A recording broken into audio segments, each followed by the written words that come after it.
Okay, everybody. So here we are. We're back again. And again, I have on the screen paragraph number two, at least the beginning of paragraph number two, as much as will fit on our screen. But I showed you just a minute ago the bar across the top, paragraph number, paragraph title, or contract term, terms and conditions. And so for our purposes right now, I just want to put this into perspective. Now we're going to talk about A, representation. So let's take a look. I'm going to go ahead and drop us over to that A representation part, and there it is. And we're going to talk about A1 and A2. So A1, again, there's in the first paragraph, it talks about this part of the term of the contract. Next to it, there's nothing there because there's no paragraph that explains it later, okay? Representation period. So what is the period of representation? So what period of representation are the buyer and the buyer's broker considering to have with each other? And so we have a beginning date, we have an ending date, and those are very, very important, right? Because by contract we have to have a beginning and an ending date, correct? Okay, hopefully everybody sees that, right? You have to have a beginning and ending date, and I assure you of this: the Department of Real Estate is really good at looking for those. When they open up your file, they go, oh, hey, this isn't filled in, and I have seen all kinds of crazy things. I'm going to write a book on the crazy things I see people putting in there.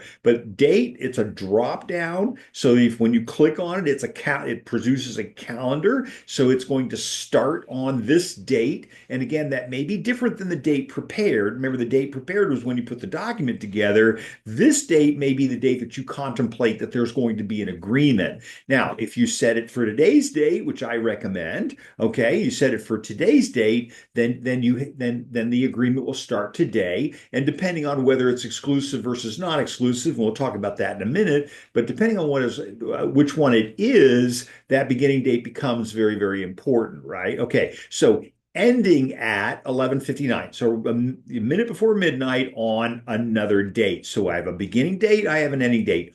Or upon completion of a resulting transaction, whichever occurs first. Why is that important? Because you are creating an agency relationship with the buyer in writing, and it is going to go away at completion of the term. And so this is why a lot of times we have a problem where the buyer calls us up after a transaction closes and says, hey, we got to do this, got to do that, those kind of things. You don't have a client anymore. It is over at that point. And remember that any advice that you give them is probably going to be legal advice. So we want to keep that in perspective. Okay, everybody? All right. So whichever occurs first. So if it closes or whatever, then that representation period will come to an end.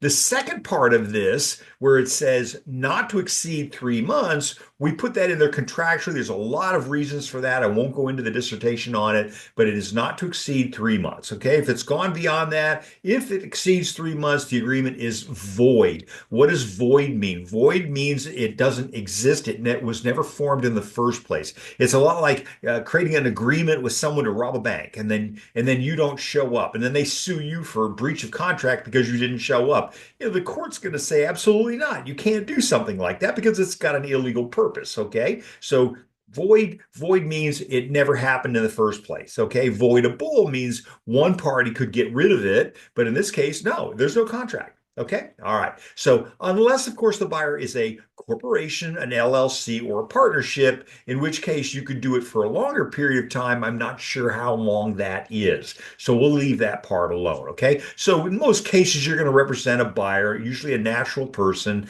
and you're going to have, and we discussed natural versus non-natural person earlier, but usually you're going to represent a natural person, and then that's going to be not to exceed 3 month period of time. And frankly, you may not want it to be that long. You may want it to be for a weekend, or the buyer may say, well, I'll work with you on Sunday, but I'm not going to work with you after that. So you go, you do your thing on Sunday and you do a good job. And then they say, well, okay, let's go ahead and renew it or extend it or do something like that. That's okay. All right. Again, we want to be careful about that break in the action. That 3 month period is going to be important. Okay. So you can always extend it, but you may want to be a short term. It may be one of those things where I don't necessarily want to work with a buyer for 3 months. If you haven't written an offer, or you haven't put a transaction together in 3 months, you might be unrealistic. So I want to be able to make that decision as I go along. Okay.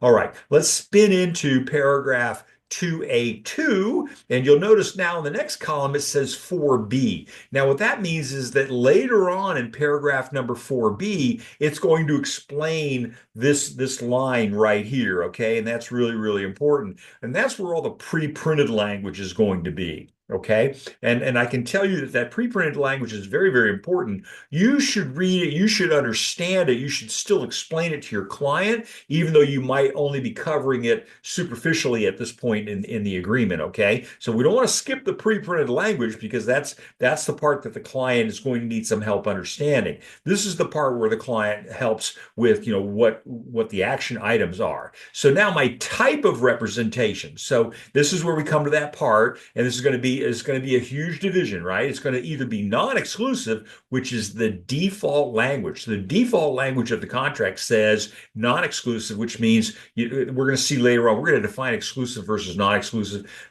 Or it can be exclusive, okay? And then exclusive means that you agree to work with me and only me and nobody else, so help you God. And it's valid only if checked, and then initials, and in uppercase, initialed in paragraph 15 later, where it explains it even further, and the buyer actually initials that paragraph saying that they understand that that's going to apply to them. You have an exclusive agreement, okay? All right. And that pretty much covers paragraph 2A of the agreement.